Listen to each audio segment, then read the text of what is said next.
রাজীব ছুটি কাটাতে গ্রামের বাড়িতে এসেছে। বহু বছর পর সে এই পুরনো বাড়িতে ফিরেছে।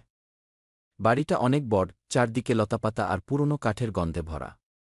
রাতে ঝিনি পোকার শব্দ আর দূরে শিয়ালের হাঁক শুনে শরীর কাঁপে। এক রাতে রাজীবের ঘুম ভেঙে যায়। কার যেন কান্নার আওয়াজ আসছে। খুব ধীরে দরজা খুলে বারান্দায় এল সে। চাঁদের আলো দেখে উঠানে একটা সাদা শাড়ি পরা মেয়ে দাঁড়িয়ে আছে, চুল দিয়ে মুখ ঢাকা, আর ঠায় কান্না করছে। রাজীব ভয়ে জমে যায়। সে জিজ্ঞেস করে, কে তুমি? মেয়েটা কোনো কথা না বলে হঠাৎ মুখ তুলে চাইল। তার চোখ ছিল না, শুধু দুটো কালো গর্ত। রাজীব দৌড়ে ঘরে ঢুকে দরজা বন্ধ করে দেয়।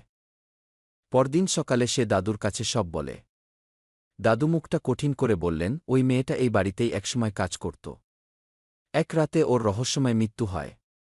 তখন থেকেই পূর্ণিমার রাতে ওর কান্নার আওয়াজ শোনা যায়। রাজীব আর কোনো রাতেই একা বাইরে বের হয়নি।